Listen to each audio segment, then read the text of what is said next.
능력이 안 되는데? 이 부동산 또는 자산이 어떻게 증가했지? 강남에 아파트 사는 게 무리인데? 네. 면 이제 방금과 같은 친구분 사례처럼 날라오는 거죠. 그렇군요. 안녕하세요. 꼬옥TV의 유태진입니다. 네, 오늘도 천지세무법인의 임승우 세무사님 모셨습니다. 어서 오세요. 네, 반갑습니다. 네, 반갑습니다.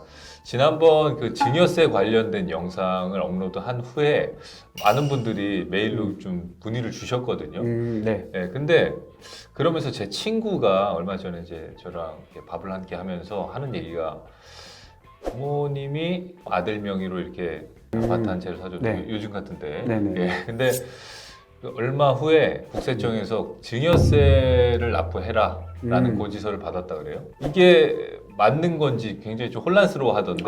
놀랬겠네요. 이게 이제 무조건 내라는 대로 내야 되는 건지, 혹은 뭐 이걸 또 어떻게 대처할 수 있는 좋은 또 방안들이 있는 건지 혹시 궁금해하는데 이런 경우에 어때요? 이게 보통 이제 왜 이 고지서를 받았냐 또는 네네. 통지문을 받았냐면 네.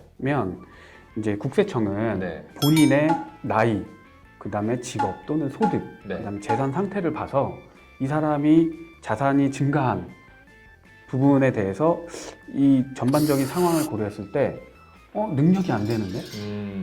이 부동산 또는 자산이 어떻게 증가했지? 이제 그러면은 국세청 입장에서는 네. 능력이 안 된 사람이 자산이 증가했다.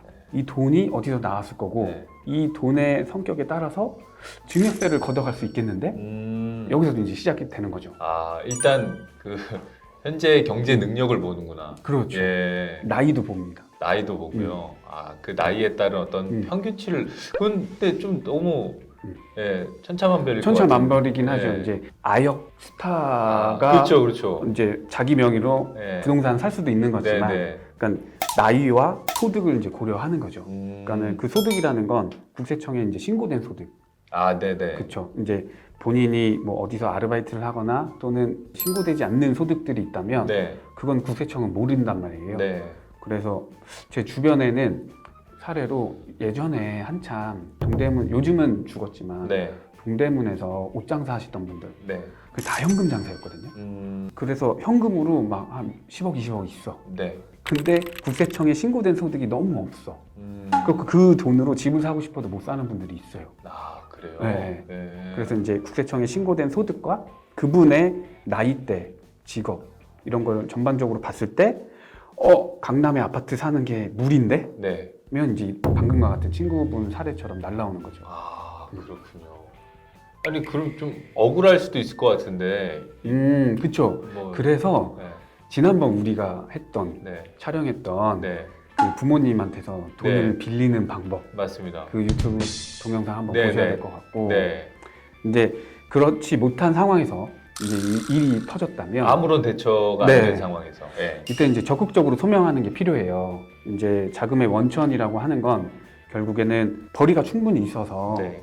내가 번 돈으로 이걸 어느 정도는 샀고 또 나머지는 대출을 일으켰고 또는 보증금으로 충당을 했다든지 했을 때는 소명이 가능한데 네. 그러면 어디까지 소명해야 되느냐의 문제가 또 있어요. 네네.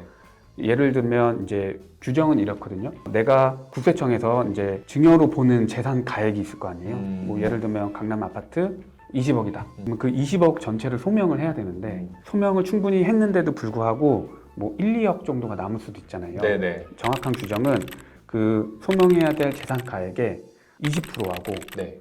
2억 원 중에 작은 금액이 미처 소명이 안 됐다면 여기까지는 그럼 오케이.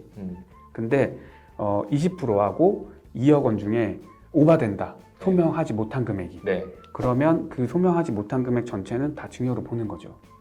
소명이 안 된 부분에 대해서는. 예를 들면 이제 20억을 부동산 아파트를 사줬어요. 네. 근데 그 대출을 같이 껴서 받았죠. 네. 그러면 대출금이 예를 들어 10억이고 네. 그 다음에 보증금 전세를 또 나서 네네네. 그 전세가 뭐 한 8억이다. 네. 그러면 18억 정도는 네. 소명 자금이 생긴 거잖아요. 네네. 그렇죠. 그럼 나머지 2억이 남는데 네. 아까 말씀드린 대로 20억에 20%면 네. 4억 네. 그렇죠. 그리고 2억 네. 중에 작은 금액 네. 2억. 네. 내가 미처 소명하지 못한 금액이 2억. 네. 그럼 이거와 이제 작기 때문에 네. 그때는 그 2억 소명 못한 건 그냥 오케이. 이런 식으로 계산이 되는 거죠. 아, 그래요. 그렇게 따지면 뭐 근데 증여세를 내라 그래도 얼마 내지도 않을 것 같은데 2억이. 근데 지금과 같이 네. 친구분 사례처럼 네. 예를 들어 아파트가 20억을 부모님이 사줬다. 네. 근데 이걸 충분히 소명하지 못한다. 네. 그럼 20억에 그냥 증여세 나오는 거죠. 20억 모든 증여세를 다 내야 그렇죠, 되니까. 그렇죠. 예, 그렇게 되는 거군요. 어디까지 소명하느냐가 이제 중요한 거라서. 네, 그렇군요. 야, 이런 것들도 결국에 다 사실은 하기 전에 이런 걸 알고 했었으면 물론이죠. 예, 이미 대비할 수 있었을 텐데 그러면 아무 준비 없이 이렇게 이제 고지서를 받았을 때에도 소명만 이런 식으로 잘 한다면 그러면 문제 없을 거라고 봐도 되는 거죠.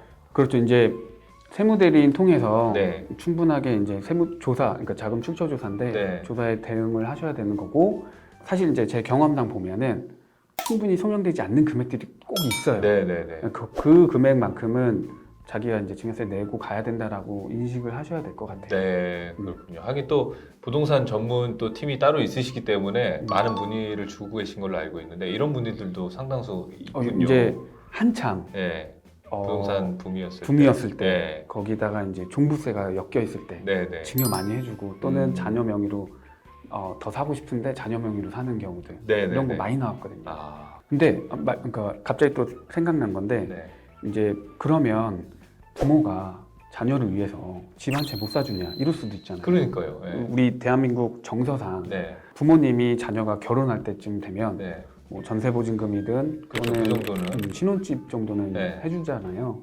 그런 그 사회 관행을 이제 알기 때문에 국세청도 어느 부분까지는 그걸 터치를 하진 않아요. 아, 그 터치를 하지 않는 기준이 자녀가 이제 별도로 세대 분리가 되어 있고 네. 그 자녀가 이제 세대주로서 경제 활동을 하고 있어요.